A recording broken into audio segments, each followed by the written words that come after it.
एक घन है और जिसका किनारा ए है, एक घन है और किनारा क्या है ए है, तो उस घन का विकर्ण निकालना है। क्या निकालना है? विकर्ण। तो घन का जो विकर्ण का फॉर्मूला होता है ए अंडर रूट क्या होती है ए अंडर रूट। तो जनरली घन का पार्श्व पृष्ठीय क्षेत्रफल 4a², घन का कुल पृष्ठीय क्षेत्रफल 6a² और घन की जो विकर्ण होती है वो a अंडर रूट क्या होती है 3 होती है। a अंडर रूट क्या होती है 3। ये a का मतलब जो है ना तमन्ना क्या होती है भुजा। a का मतलब क्या होती है भुजा होती है। इसका मतलब भी क्या हो जाएगा भुजा, इसका मतलब भी क्या हो जाएगा भुजा, है ना। तो ये घन का पार्श्व पृष्ठीय क्षेत्रफल हो गया, ये घन का कुल पृष्ठीय क्षेत्रफल और ये घन की विकर्ण क्या हो गया घन का विकर्ण। तो घन का पार्श्व पृष्ठीय क्षेत्रफल 4a², घन का कुल पृष्ठीय क्षेत्रफल 6a² और घन की विकर्ण जो होती है वो a अंडर रूट क्या होती है 3 होती है ना। नेक्स्ट क्वेश्चन है, एक घन का कुल पृष्ठीय क्षेत्रफल 96 सेंटीमीटर² है। एक घन है और उस घन का कुल पृष्ठीय क्षेत्रफल, घन का कुल पृष्ठीय क्षेत्रफल दी हुई है, घन का कुल पृष्ठीय क्षेत्रफल बराबर 96 सेंटीमीटर²। घन का कुल पृष्ठीय क्षेत्रफल कितना है 96 सेंटीमीटर²। तो उस घन का आयतन निकालना है। क्या निकालना है? घन का आयतन। घन का आयतन निकालना है। क्या निकालना है? घन का आयतन। तो जनरली घन का आयतन का जो फॉर्मूला होता है ना वो क्या होती है a का क्यूब होती है। a का क्यूब कहने का मतलब भुजा का क्यूब। a का क्यूब कहने का मतलब क्या होती है भुजा का क्यूब। तो घन का कुल पृष्ठीय क्षेत्रफल 96 सेंटीमीटर² है, तो घन का आयतन बताइए, यही पूछा है क्वेश्चन में। तो घन का कुल पृष्ठीय क्षेत्रफल क्या होती है 6a² होती है ना 6a²। और बराबर में उधर क्या है 96 सेंटीमीटर²। अगर a² निकालेंगे तो 96 सेंटीमीटर² यहाँ पे वही रहेगा और 6 कहाँ रहेगा नीचे। अभी 6 का 6 यहाँ से 3 निकलेगा 36 बन जाएगा। तो 6 6 कितना हो जाएगा 36। तो ये 6 से 16 मरतबा में 96 कट गया ना, 16 छक्के 96। अब देखो a² क्या बच गया यहाँ पे 16 सेंटीमीटर²। ये स्क्वायर को उधर भेज देंगे, ये स्क्वायर को उधर भेजेंगे, इधर क्या बन जाएगा अंडर रूट बन जाएगा। क्या बन जाएगा अंडर रूट। इसको हम लोग स्क्वायर रूट भी बोलते हैं ना। तो a बराबर ये 16 का वर्गमूल जो है कितना हो जाएगा 4 और ये सेंटीमीटर² है तो क्या 1 सेंटीमीटर बचेगा 1। तो भुजा कितना निकल गया 4 सेंटीमीटर। भुजा कितना निकल गया 4 सेंटीमीटर। तो घन का आयतन हम लोग नहीं निकाल सकते हैं, तो 4 सेंटीमीटर का क्या कर देंगे यहाँ पे क्यूब। तो 4 चौका 16 चौका 64 सेंटीमीटर क्यूब। ये क्या हो जाएगा आपका घन का आयतन है आंसर कितना है ना। क्योंकि हम लोग को घन का कुल पृष्ठीय क्षेत्रफल दी हुई थी और हम लोग को घन का आयतन निकालना था। तो घन के कुल पृष्ठीय क्षेत्रफल से ना हम लोग क्या किए घन की भुजा ज्ञात कर लिए। क्या ज्ञात किए घन की भुजा। और उस घन की भुजा को लेकर हम लोग घन के आयतन के फॉर्मूला में, रानी सुन रहे ना, घन के आयतन के फॉर्मूला में हम लोग क्या किए उसको पुट कर दिए, बैठा दिए। तो a का मान जो है भुजा का मान 4 सेंटीमीटर निकला और घन की आयतन जो होती है वो a का क्यूब होती है या फिर हम लोग भुजा का क्यूब बोल सकते हैं। तो ये 4 सेंटीमीटर का क्या किए क्यूब कर दिए और 4 को कितना मरतबा गुना किए 3 मरतबा। इस प्रकार से 4 के पावर 3 है तो 4 गुने 4 लिखेंगे। 4 चौका 16 चौका 64 ऐसे गुना करना, ऐसे नहीं गुना करना चाहती हमारा, गलत हो जाएगा। क्या हो जाएगा गलत है ना। 4 को पावर 3 है तो 4 को कितना मरतबा लिखेंगे 3 मरतबा। अगर यहाँ पावर में 4 रहता तो 4 मरतबा लिखते हैं ना। अब उसको गुना करेंगे 4 चौका 16 16 चौका 64। समझ गई पूजा, कोई दिक्कत नहीं है। पॉज करेगी। एक घन का किनारा 10 सेंटीमीटर है तो उसका पार्श्व पृष्ठीय क्षेत्रफल होगा। देखिए एक घन है और उसका किनारा कितना है 10 सेंटीमीटर। घन का किनारा 10 सेंटीमीटर दी हुई है और उसका पार्श्व पृष्ठीय क्षेत्रफल निकालनी है। तो घन का पार्श्व पृष्ठीय क्षेत्रफल क्या होती है 4a²। घन की पार्श्व पृष्ठीय क्षेत्रफल क्या होती है 4a²। किनारा मतलब भुजा a बराबर कितना दिया हुआ है 10 सेंटीमीटर। तो 4 गुने a का मान कितना है 10 सेंटीमीटर। तो ये 10 का क्या हो जाएगा स्क्वायर, क्योंकि a का मान कितना है 10 तो यहाँ पे स्क्वायर है तो यहाँ पे स्क्वायर दे देंगे ना। ये 4 गुने 10 का अगर वर्ग करते हैं क्या हो जाएंगे 100 और ये 4 एकम 4 डबल 0 हो जाएगा ना। क्षेत्रफल निकालना है तो सेंटीमीटर में तो क्या होगी सेंटीमीटर स्क्वायर। तो घन का पार्श्व पृष्ठीय क्षेत्रफल कितना हो जाएगा 400 सेंटीमीटर स्क्वायर है आंसर। यस। नेक्स्ट क्वेश्चन बोलो 6 क्वेश्चन नंबर। एक घनाकार डिब्बे का एक किनारा 10 सेंटीमीटर है, लंबाई का है। इस डिब्बे का कुल पृष्ठीय क्षेत्रफल कितना होगा। देखो एक घनाकार क्या है, डिब्बा है और जिसकी लंबाई कितनी है 10 सेंटीमीटर। एक घनाकार डब्बा का किनारा 10 सेंटीमीटर है। एक घनाकार डब्बा का किनारा कितना सेंटीमीटर है 10 सेंटीमीटर। यानी ए का मान कितना है 10 सेंटीमीटर। किनारा मतलब भुजा, मतलब ए बराबर कितना है 10 सेंटीमीटर। तो इसका क्या निकालना है, कुल पृष्ठीय क्षेत्रफल निकालना है ना। Yes. तो कुल पृष्ठीय क्षेत्रफल घन की क्या होती है 6a²। तो 6 गुने a का मान कितना है 10। इसका क्या करेंगे, स्क्वायर कर देंगे। 6 और 10 का वर्ग करेंगे कितना रहेगा 100। और ये क्या रहेगा 6 कम 6 और 2 0 सेंटीमीटर में क्या रहेगी सेंटीमीटर स्क्वायर है आंसर। यस है ना। यस। नेक्स्ट क्वेश्चन बोलिए। एक घन का किनारा 12 सेंटीमीटर है तो घन का आयतन होगा। एक घन का किनारा 12 सेंटीमीटर है। घन का किनारा कितना सेंटीमीटर है 12 सेंटीमीटर। यानी कि a बराबर 12 सेंटीमीटर है। एक घन की किनारा 12 सेंटीमीटर है तो इस घन की क्या निकालनी है आयतन निकालनी है। और घन की आयतन क्या होती है, घन की आयतन बराबर a का क्यूब। घन का आयतन क्या होती है a का क्यूब। तो a का क्यूब कहने का मतलब 12 का क्यूब है ना। Yes. तो 12 का क्यूब 12 का घन, तो 12 को हम लोग कितना मरतबा गुना करेंगे 3 मरतबा। 12 गुने 12 ये होगा ना। 12 गुने 12 अभी 12 गुना करेंगे कितना हो जाएगा 144। अरे 12 को फिर 144 में गुना कर देंगे। 12 चौका 48 के 8 में 4, 12 चौका 48 और 4 52 के 2, 12 एकम 12 और 5 कितना रहेगा 17, 128। जनरली आयतन निकाले हैं तो सेंटीमीटर में है तो क्या हो जाएगी सेंटीमीटर क्यूब। क्षेत्रफल में स्क्वायर होता है, बाकी बात में क्या होती है क्यूब होती है। कोई दिक्कत नहीं है ना। नेक्स्ट क्वेश्चन बोलिए। किसी घन के विकर्ण की लंबाई 6 सेंटीमीटर है, घन का आयतन कितना होगा। देखिए घन की विकर्ण की लंबाई जो है वो 6 सेंटीमीटर है। घन की विकर्ण की लंबाई कितना सेंटीमीटर है 6 सेंटीमीटर। घन की विकर्ण की लंबाई बराबर 6 सेंटीमीटर है। घन की विकर्ण की लंबाई कितना है 6 सेंटीमीटर है। और घन की विकर्ण जो होती है वो a अंडर क्या होती है 3 और बराबर क्या है यहाँ पे 6 centimetre. a is equal to निकालेंगे तो 6 यहाँ पे वही रहेगा और a के गुना में √3 है तो बराबर कितना रहेगा कहाँ चला जाएगा नीचे बटा में। अब ये √3 का हम लोग क्या करेंगे परिमेयकरण कर देंगे। हर का क्या करेंगे परिमेयकरण। तो √3 से ऊपर गुना कर देंगे और नीचे गुना कर देंगे। तो a is equal to 6 under क्या हो जाएगी 3 और ये √3 और √3 गुना होगी क्या बचेगी यहाँ पे 3 और ये 3 गुना कितना हो जाएगी 6। तो a इज इक्वल टू कितना हो गया यहाँ पे 2 अंडर √3 यानी कि घन की भुजा क्या निकल गई 2 अंडर √3। क्या निकालना है हम लोग को आयतन निकालना है। और घन की आयतन क्या होती है a का क्यूब यानी कि भुजा का क्यूब।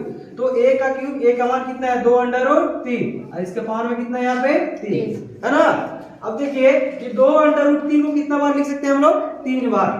तो 2 अंडर √3 गुने 2 अंडर √3 गुने 2 अंडर √3 इस प्रकार से लिख सकते हैं ना। ये 2 गुना 4, 4 गुना 8। ये √3 और √3 गुना हो जाएगा क्या हो जाएगा 3 और यहाँ पे क्या √3 बच जाएगा 3 बच जाएगा ये। तो 8 3 कितना हो जाएगा 24 अंडर √3। आयतन निकालना है तो सेंटीमीटर क्या हो जाएगी क्यूब है आंसर। यस है ना। यस। वीडियो पॉज करेंगे। एक घन की एक भुजा 10 सेंटीमीटर है तो घन का आयतन होगा। एक घन है और उस घन की भुजा कितना है 10 सेंटीमीटर और उस घन की आयतन निकालना है। भुजा कहने का मतलब a और a बराबर कितना दिया हुआ है 10 सेंटीमीटर। तो घन की भुजा 10 सेंटीमीटर है तो घन का आयतन निकालना है। घन की आयतन तो घन की आयतन बराबर क्या होती है फॉर्मूला क्या होती है घन की आयतन बराबर फॉर्मूला a का स्क्वायर a का क्यूब क्या होती है a का क्यूब या फिर भुजा का क्यूब। a का क्यूब या क्या होती है भुजा का क्यूब। तो a का मान कितना है 10 पावर में क्या दे देंगे 3। जनरली 10 को कितना बार लिख सकते हैं 3 बार। 10 गुने 10 है ना। एक एक बढ़ जाएगा 2 और 1 3 सेंटीमीटर में क्या रहेगी ये सेंटीमीटर क्यूब। ये क्या हो गया इसकी आंसर। नेक्स्ट क्वेश्चन बोलो क्या बोलो नेक्स्ट वाला। किसी घन का प्रत्येक किनारा दोगुना कर दिया जाए तो आयतन कितना गुना हो जाएगा। देखो कोई घन का प्रत्येक किनारा तो घन में 12 किनारा होते हैं और सभी किनारों को दोगुना कर दिया जाएगा। तो मान लेते हैं कि घन का किनारा a है। घन का किनारा क्या है a। अब इसको हम लोग क्या कर देंगे दोगुना कर देंगे। कितना हो जाएगा 2a हो जाएगा। तो भुजा a बराबर कितना हो जाएगा 2a। तो घन का आयतन कितना गुना हो जाएगा ये निकालना ना। तो घन की आयतन बराबर हम लोग जानते हैं क्या होती है a का क्यूब यानी कि भुजा का क्यूब और a का मान कितना है 2a और यहाँ पावर में क्या करेंगे 3 दे देंगे। 2 दूना 4 दूना 8, 2 के पावर 3 रहेगा क्या हो जाएगा 8, और यहाँ क्या हो जाएगी a। तो कितना गुना हो जाएगा उसका आयतन 8 आयतन कितना गुना हो जाएगी 8 गुना हो जाएगी। कोई दिक्कत नहीं है ना। तो ये इसका आंसर है आंसर देख लो है ना। 9 क्वेश्चन का आंसर देखो 1000 सेंटीमीटर क्यूब है, और 10 का देखो 8 a का क्यूब 8 गुना है ना। नेक्स्ट क्वेश्चन बोलो 11 नंबर। किसी घन का प्रत्येक किनारा तिगुना हो जाने पर पृष्ठीय क्षेत्रफल कितना गुना हो जाएगा? देखो कोई घन है और उसका किनारा को 3 गुना कर दिया जाएगा। घन के किनारा को कितना गुना कर दिया जाए 3 गुना। तो घन का किनारा कहने का मतलब एक कितना गुना कर देना है 3 गुना। मान लेते हैं कि भुजा a है और उसके घन के किनारा का मान कितना है a, तो a बराबर कितना है a, उसको कितना गुना कर देना है 3 गुना। तो उसका पृष्ठीय क्षेत्रफल कितना गुना हो जाएगी। तो जनरली घन का जो पृष्ठीय क्षेत्रफल होती है वो क्या होती है 6a², यही होती है ना। तो 6 गुने a का मान कितना है 3a, तो इसका यहाँ पे पावर में क्या दे देंगे स्क्वायर। 6 गुने 3 क्या है कितना हो जाएगी 9, और यहाँ क्या हो जाएगी a²। तो उसका जो पृष्ठीय क्षेत्रफल है वो कितना गुना हो जाएगी 9 गुना हो जाएगी। कितना गुना हो जाएगी 9 गुना, है ना आंसर में यही। नेक्स्ट क्वेश्चन बोलो 12 नंबर। किसी घन में किनारों की कुल संख्या कितनी होती है? किसी घन में किनारों की कुल संख्या कितनी होती है। तो घन हो या फिर घनाभ हो उसमें किनारों की संख्या कितना होती है 12। घन में किनारों की संख्या कितना होती है 12 होती है, 12 किनारा होते हैं ना। नेक्स्ट क्वेश्चन बोलो। किसी घनाभ में किनारों की कुल संख्या कितनी होती है? तो क्या बोल रहे हैं कि घन हो या फिर घनाभ हो उसमें भी कितना होते हैं 12 ही किनारा होते हैं, है ना आंसर में। घन हो या फिर घनाभ हो किनारों की संख्या क्या होती है 12। घन हो या घनाभ हो शीर्षों की संख्या क्या होती है 8। घन हो या घनाभ हो फलकों की संख्या या फिर सतहों की संख्या 6 होती है। ठीक है, नेक्स्ट क्वेश्चन बोलो।